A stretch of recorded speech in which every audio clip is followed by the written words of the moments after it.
Sanded. Hey, what's up guys? Welcome to another Ricketts Design Code video. Today I'm going to show you how I make breadboard ends. So let's get started.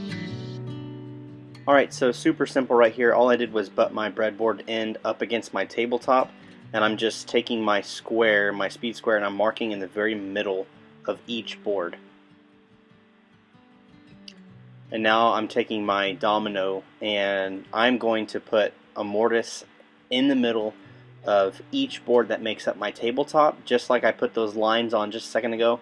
So I'm putting the festal domino at each of those lines on the tabletop and at each of those lines on the breadboard end. So every single spot that I drew a line is going to receive what's called a mortise. And now, like I said, I'm flipping the breadboard end over, and each line from the breadboard end is going to receive a mortise as well.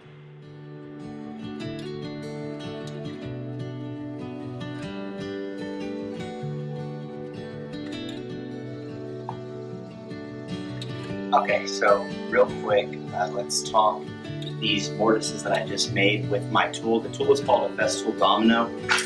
You can make breadboard ends without the festal domino. That's an expensive tool.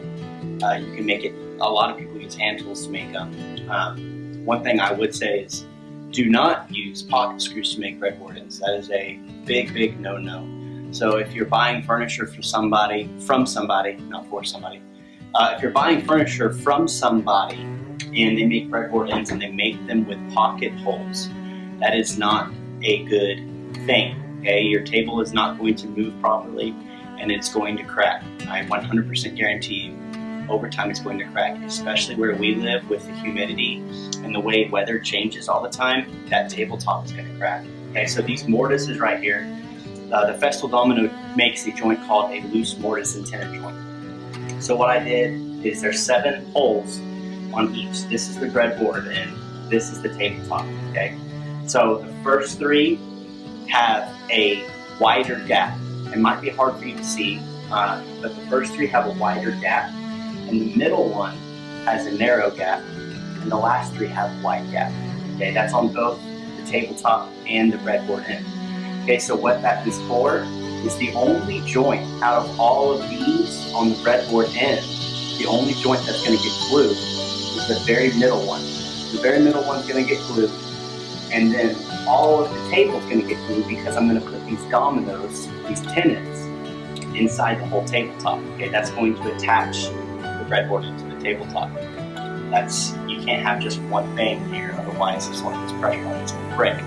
But there's going to be 7 tenons across the tabletop, and then there's going to be 7 tenons, obviously, across the breadboard end. But the only mortise, this hole is called a mortise, that hole is a mortise.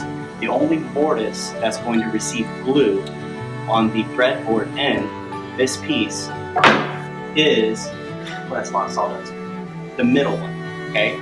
All these other ones are going to receive a hole and a little dowel pen through it. What that's going to do is that's going to allow for my tabletop to shift and to move with the seasons, okay?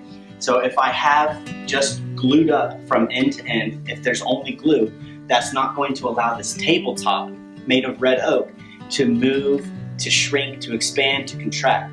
If I'm not allowing it to expand and contract, which is what pocket hole joinery will do if you use that on a breadboard end, then my tabletop is going to crack 100% every time. If you're making furniture for yourself and you want it to last a lifetime, you want it to last generations for your family, and you're making a breadboard end table, which most tables nowadays, especially down here in the South, have breadboard ends. If you're making a table with a breadboard end, you cannot make it with pocket hole joinery. It will not last for your family. Okay, so you need to find a way. This is one of many ways. I make it like this because it's quick and it's fast, and I make it for a living. But there's other ways to do it. You can make tongue and grooves. You can do a bunch of different things. Just please, oh please, do not use pocket holes to attach a breadboard end to a tabletop. Okay, but this is what we're going to use, and I'll explain more as we go along, but I wanted to show you guys what these holes were about and what they're for real quick. So right here, each mortise in the tabletop is just going to receive a glued in tenon. So I'm going to put glue on each of the tenons in the tabletop, but like I just said, not glue on each of the tenons in the breadboard end. Only the middle tenon of the breadboard end is going to receive glue.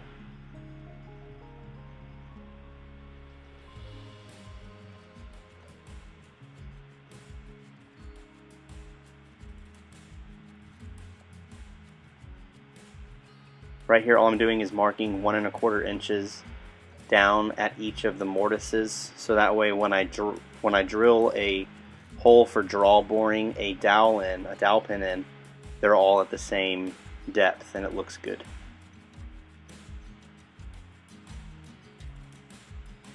Right here is just a small example of me drilling the hole right where I put the 1 1/4 inch depth, so that way they're all the same, and I just drill a 3/8 inch hole for a 3/8 inch dowel.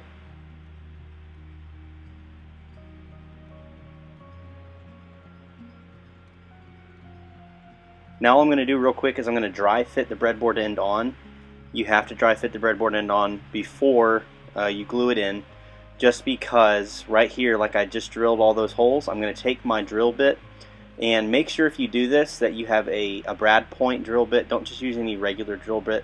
I honestly would even recommend using a Forstner bit. I used a Forstner bit on my last one, but you take a brad point drill bit or a Forstner bit, put it in this hole, and just tap the drill bit to mark a dot or a divot in the tenon that you glued into the tabletop. And after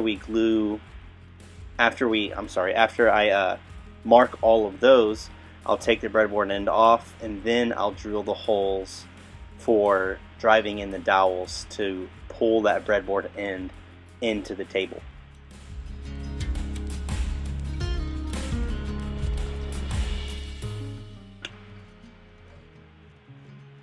So, like I said, I'm measuring about 1/16 inch in towards the tabletop, and that is going to make it to where it will pull the breadboard end to the tabletop, because it pulls the breadboard, and it's called draw boring. Right here, all I'm doing is taking a rasp and rubbing out more of a bigger hole, so that way it allows for more wood movement. And just like I said multiple times, right here, only the middle tenon that goes into the breadboard end is going to receive any glue. None of the other tenons receive any glue at all.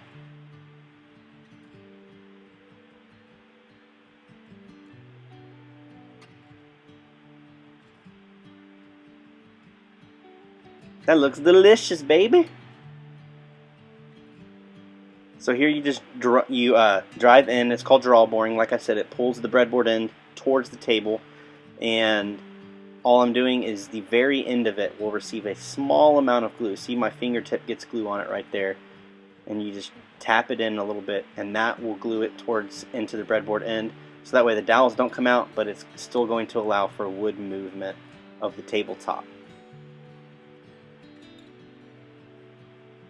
And real quick, I'll just flush up each end of the breadboard end.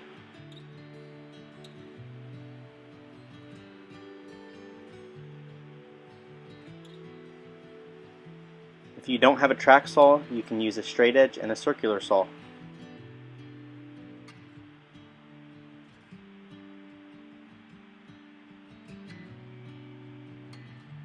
Hey, Dad! And right here, this is while I'm sanding, but this is basically the finished project. If you could support me on Patreon, that'd be awesome. Thank you so much for watching, guys. Please like and subscribe. I love y'all. More importantly, Jesus loves you so much, and I hope you have a blessed day.